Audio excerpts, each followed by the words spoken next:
Hi, I'm a few minutes late because I was gonna do this outside, but it's way too windy, and my whole entire tripod looked like it was gonna blow over at any second. So that was not gonna work. And my neighbors are outside having a party by the looks of things. So yeah, I just wanted to get together with you guys and chit chat about Disney, all this stuff coming out about what's going on at Disney, what's going on in the world in general. It has been an interesting 2.5 months. We've got a lot of things to talk about. Maybe for the first time ever, I might kind of use a little bit of some bullet points here. Give me one sec.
Okay, I got my little notepad here in case I need to look at anything that I had written down. But there's just so much to talk about, and I want to start off by saying this.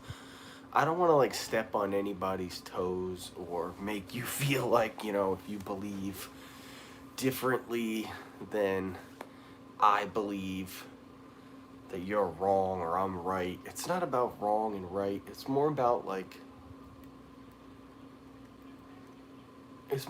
numbers. It's more about like actualities and like what's really happening in the world compared to what you would think is happening in the world. So let's start off with this. Obviously, Disney is canceling all reservations for June now. Anybody that had things booked, they're beginning to roll out cancellations. Okay. July, you can book for, but again, the same exact thing might happen, so who knows there. With Disney Springs opening next week and the announcement that some Disney-owned places were going to open up, I was thinking, really thinking that the parks were going to open sometime in June. I really thought in the beginning of June the parks were going to open. Which leads me to my first point about all this. This has been such a weird time as fans and as creators in this community. From the few years that I've been doing this, I can tell you that it's one thing to be like, oh, this is what I think is going to happen with this construction, or this is what I think is going to happen with this fireworks show. It's different when you're speculating on things like that, and because somebody's always going to be right and somebody's always going to be wrong. That's how speculation works, and it goes to the highest levels. The highest levels. Speculation is such a weird thing, and we're all engaging in it like big time right now. We are all just in this mode of like, when's this gonna open? How's this gonna look when it opens? Everybody's got their opinion, and it's starting to drive me bananas. I feel like this is the election all over again. So many people are like, this is what's gonna happen, and then the total opposite thing happens. It's so weird. So let's talk about speculation at the highest level, right? Speculation at its highest level, the government was saying that perhaps 250,000 people could die from coronavirus. Do you remember those numbers? Do you remember that? I'm sure you do. Do you remember when the World Health Organization said that COVID-19 could not be transferred person to person? Do you remember when the World Health Organization, God, the WHO, it's been such a mess. No masks, now it's masks. The speculation has been all over the place, and it's this constant thing. It's like, will it reemerge for a second wave, a third wave? Will it come back in the fall? 100%. Oh, who knows? We don't know. I think speculation is like one of the most dangerous things you can possibly engage in. You should be a realist to your utmost ability. And some people say, being a realist will only get you so far. You have to not, we're not debating philosophies here. We're debating actualities and facts. So here are some facts, okay? The state of Florida has 20 million people in it. There have been less than 2,000 COVID-19 related deaths. That is 0.0001 percentile. It's like winning the lottery over and over again. The odds that you are going to go out, catch coronavirus, and have it be life-threatening to you are almost non-existent. Those are just numbers. You can't debate how many people live in Florida. You can't debate how many, and this is the thing, you can maybe debate these two numbers. If you really want to get into the minutia of it all, yes, a state's population isn't accurate. If anything, Florida has far more people than 20 million people because there are a lot of illegal immigrants in the state of Florida and throughout the South and throughout the entire country, undocumented people. So let's say there was you could say maybe that there was 1 million at the highest. So it doesn't really change your number there. The COVID thing, obviously you'll watch 100 million conspiracy videos. You'll hear it from different people, how numbers are being kind of worked. Doctors are being kind of led down these paths of saying, like, this is a COVID-19 related death. Interesting, weird things, right? So either one of those numbers you could say is a little bit off, maybe. But if you take them at face value, right? It's like if you weigh 200 pounds and you have a scale at your house that weighs you at 190 pounds, but it weighs you at 190 pounds all the time, you're getting at least an accurate idea. Although it's not exact, you're getting a consistent thing. So say there's 20 million people in the state of Florida. There are less than 2,000 COVID-19 related deaths. That's 0.0001 percentile. So where does this lead us? It leads us to, okay, the state was locked down. It was one of the earliest states to declare a state of emergency. Interesting, though, that a place like Miami, which initially was looking like it was going to have a big outbreak and that it could be one of the epicenters, didn't really turn out that way. Why is that? What has happened throughout the country is different, state by state, region by region. This affects the country differently. So we can't all pretend like we should take the same path. We should all, respectively, be taking different paths, because that's what would make the most sense. To an extent, that is happening. Some other points I want to touch upon. Sweden never locked down. The country had minimal quarantining. People were encouraged to social distance, but nothing was locked down in the way that it has been here and in other countries. What does a lockdown really mean for us as people? Well, it gives your local government, your state government, its most power it's ever had. Since probably the states didn't have this kind of power during World War II. The states didn't have this kind of power, God, maybe back to the Civil War even, where your governors, your mayors had this kind of power. It's like crazy.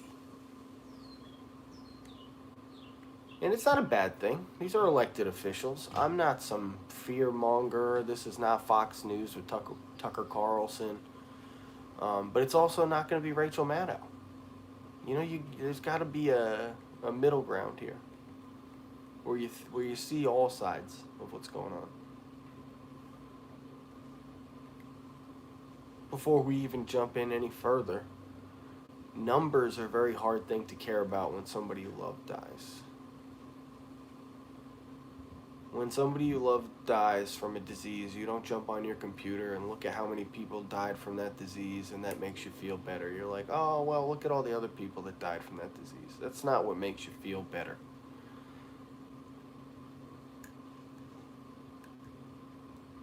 And it's, I think as a government, statewide, federal, it's very hard to make those kind of decisions because you have to think outside of those types of personal feelings that we all get in life. You have to look at the bigger picture.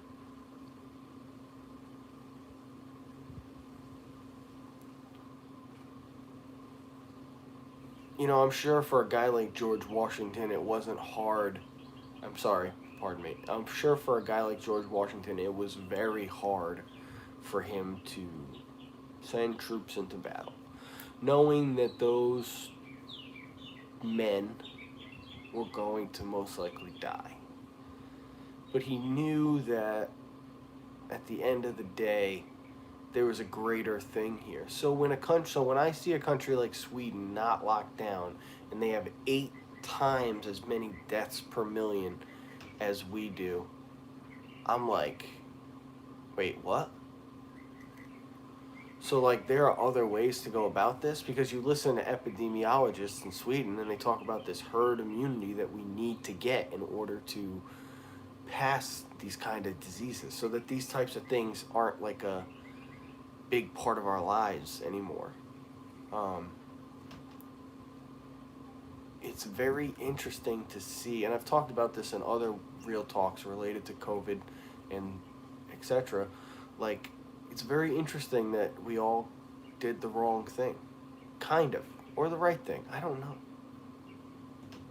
I just know that nobody in Sweden. So like the things that us in Sweden have in common, COVID-related deaths. For them, per million, it's 8 times higher. Last time I looked.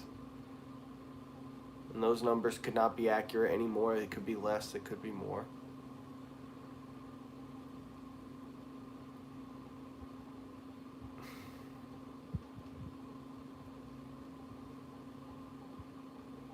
I don't think that they're any better, worse, or smarter, or like whatever. It just shows that there's a different way to go about it. That's all. It's it's just weird. I think that like China, it's been so interesting to see this all play out. The disease that breaks out, well, no, it can't transfer person to person, and don't worry about it. It's all good. Wet markets were always a problem. People know that they're a problem. They only exist because of strange, like, I guess in my mind, I would call it like a cultural barrier. It's as disgusting, I'm sure, as chicken farms and cow farms, and obviously, H1N1 was a serious disease as well. Swine flu. There are problems with these types of mass eateries, these places where like food is just stockpiled. We know that these things are a problem, but we allow them to continue. So you look at a place like China, that, like I'm saying, we're never ever in a bajillion years going to get accurate numbers out of China as far as what happened, ever. And you see every major news outlet all week posting about this. Chinese hackers all over these laboratories trying to create this vaccine here in America. Like, it's crazy, man. I feel like we're living in the Twilight Zone.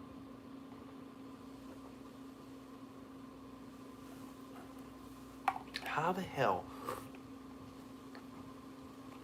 did we, like, allow this to happen?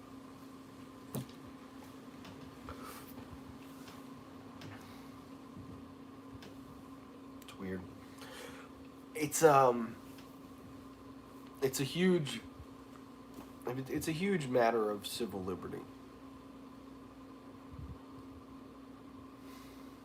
There's a lot of things out there that are dangerous to be around, to consume, etc.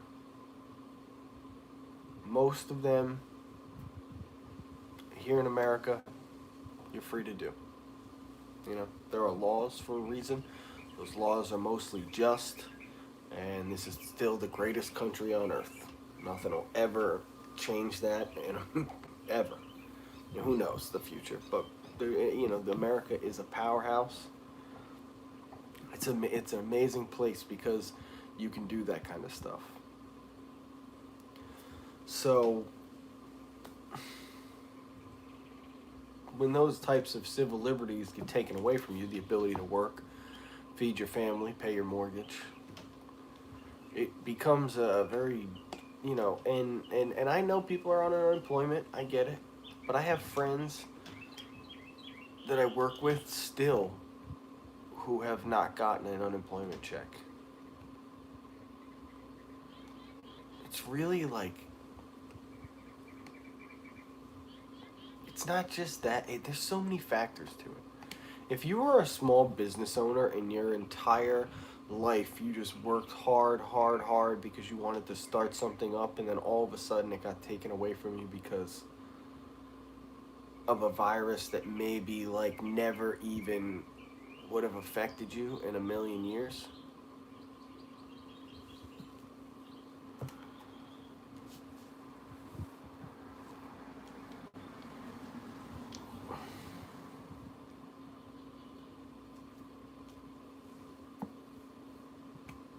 It's weird. I think back to just a couple months ago, the coronavirus was rampant in different parts of the world. We were all working, we were all hugging at Disney, at sporting events, just doing whatever we wanted.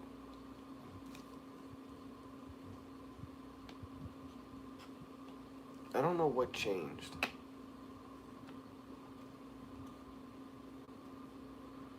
You know, the cases and the way they skyrocketed, I get it, but a million times over, I could just keep saying it. There are other countries that did not lock down as hard as we did. I think it was always about the healthcare system. It was always about this idea that, like, if the healthcare system becomes overwhelmed, then you hit a point where you have a real problem on your hands. Like, things are really going to start going downhill once there's not enough beds and there's not enough ventilators. And that, to an extent, that did happen in certain places in the Northeast. But on the whole, throughout the rest of the country, that did not happen. Outside of New England, the virus barely really got a chance to take a foothold anywhere. California, here in Florida, Michigan, there are some places where there have been quite a few. But again, it's like this one big band-aid that we're all trying to, like, put across the entire United States. Like, it doesn't, things just don't work like that. So let's get down to the specifics at hand. Okay, obviously, what's happening to me personally. We just talked about a lot of broad spectrum stuff, which is good. And if you guys have any questions, you want me to talk about something, feel free to ask me. But yeah, I think in terms of broad spectrum stuff, I think you should do yourself a favor and turn the news off. I did it about a week and a half ago. Like, I do check in on my own, just on numbers and just to see the graphs and see how it all looks, but I had to tap out. I had to. It was getting too much. So, let's talk about me, personally, the matter at hand. Why did I decide today I wanted to sit down and, again, chat about this? Well, first of all, Disney Springs is reopening, right? On the 20th, and Disney Springs is going to reopen certain Disney-owned locations on the 27th. So, that's good. It's a great start. It's going to be excellent to get down there and to support Disney Springs, to put some money back into all those places that deserve it, that have had to struggle during this. I cannot wait to go to places like the Four Rivers Barbecue Truck, to go to the Polite Pig and BB Wolf's and all these places when they open up. I'm so excited to support those places again. And it's going to be a great excuse to finally get out there, start shooting with all this new gear, and yeah, it's going to be great. It's really going to be nice. I was hoping through that news that June 1st resorts would open, and it seems as though as of today that's not happening anymore. So what did that mean for me? Well, it means that my first ever staycation at the Polynesian got canceled literally a week out from Disney closing, which was a hard hit. It means that I missed, in between all this, a stay at Animal Kingdom Lodge in a Savannah View room.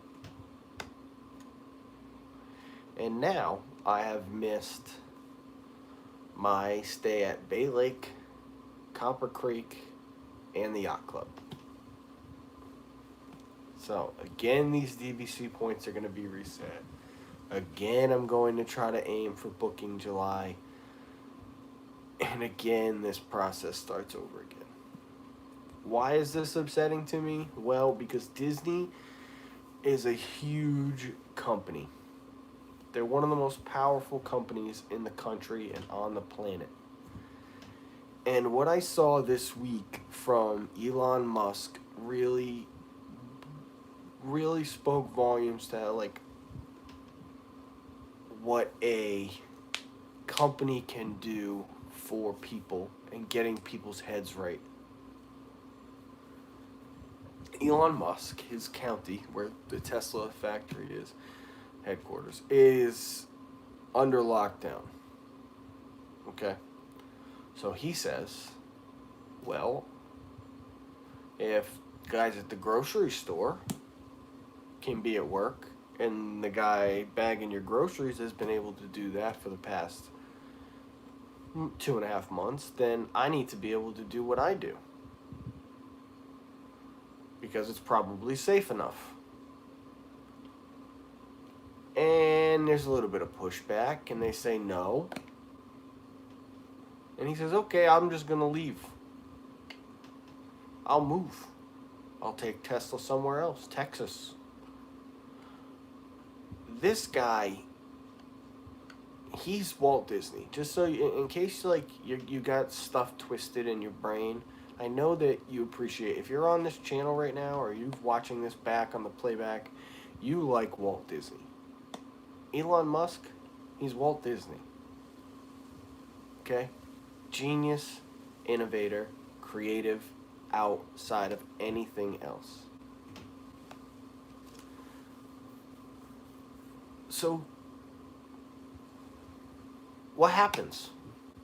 Well, Elon opens the factory and he says, if you guys are going to come and arrest anybody, arrest me. I'll be there on the line. Do you think anybody got arrested? Of course not. Of course not. The entire state and the county buckled, and he's fine. Free to work. That's going to do... Now, let's talk about why that's so important. First of all, it takes a very powerful corporation to be able to say something like that. It takes a corporation with a lot of... And now I get it. You cannot relocate Walt Disney World or Disneyland. Disney doesn't have that same type of power, but in a way it also does because of its land ownership. I feel like Disney really could be the first to pioneer and follow behind a guy like Elon Musk and say, listen, here's what we're going to do.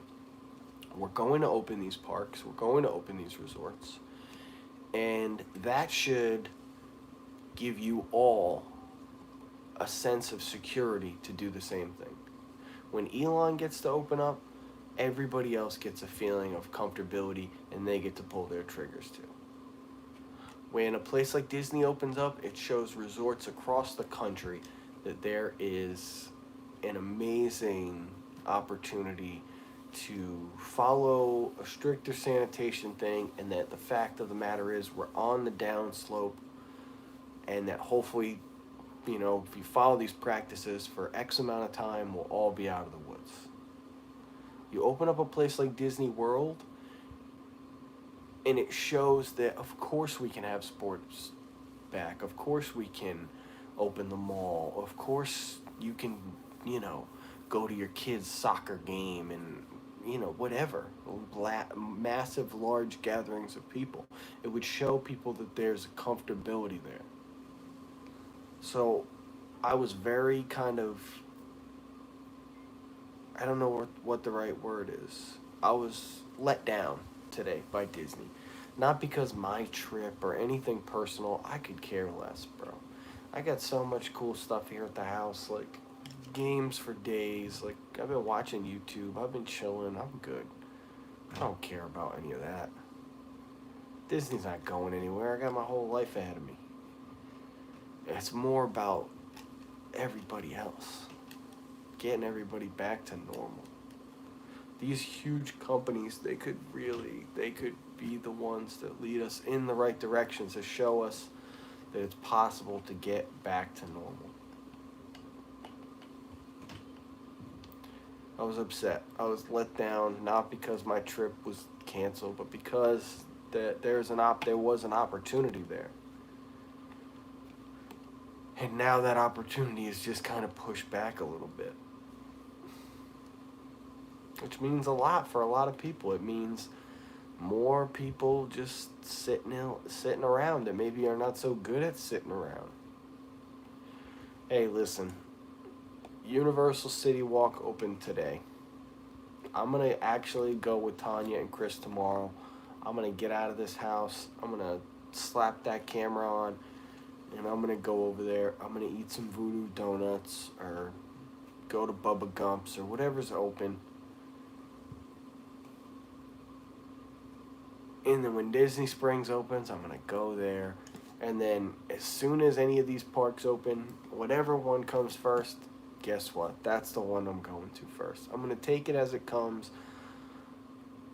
Because up until last night, like even late last night, I was having conversations about how I wouldn't go to City Walk today because like Disney's like so much better than these places. It's so much like more ahead of the curve. It's like, it's my thing, you know. I don't want to betray Disney. And I swear to God, if SeaWorld opened tomorrow, I would be there and I would legit change the name of this channel to, it wouldn't be anything. It would be non-park related. I would do it in an instant. Because I'm straight up blown away that we are in this again for like maybe another month. I think it's crazy. I think it's totally crazy.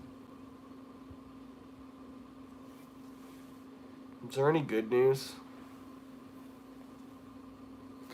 What stinks is because there's an ability to trace exposure at any rate because of how many different people from different places at Disney. Herschel, you're not in Jerusalem, bro.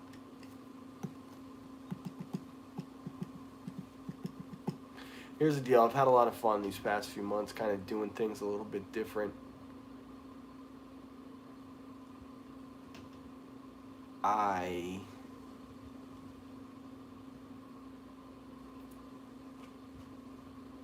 To an extent, I'm very good at this. I don't mind sitting around at home. It's fine. It's cool. Like, it's more of just this idea that, like,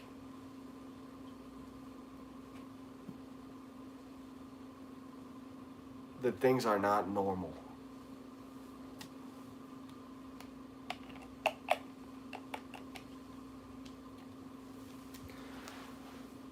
And maybe they should be normal.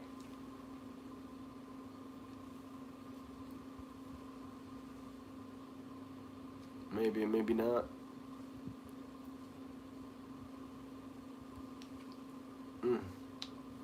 Well,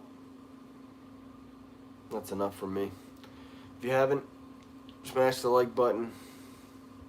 You guys are awesome. I don't mean to offend anybody. I'm sick of people sending me messages like, oh, wah, you can't go to Disney World. I'm like, this is the type of ignorance that is legit what I'm talking about. And I make like an hour-long live stream or a half hour, however long I go, people just have this idea in their head and like nothing changes for them. It's crazy.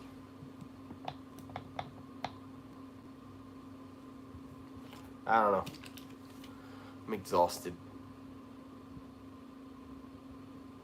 Like my mental fight against this is legit starting today. I was good. I was really good until today. And like, I'm gonna have to get out of this house when I'm done shooting this. I'm gonna have to go get some food with no mask on. I'm gonna make some cheeseburger spring rolls later and I'm gonna film it up. Talking to my buddy Ernie later, live on the Instagram about picture taking. Maybe by the end of today, I won't feel so defeated.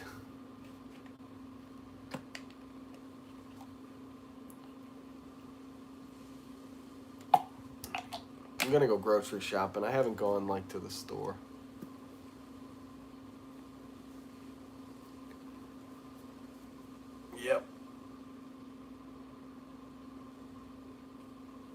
All right, you guys. I'll see you later. We'll get back to the trip down memory lane. Um, we'll do it tomorrow night. All right, tomorrow 6 p.m. I'll see you there. Part 3. All right. Thanks for listening. See you later.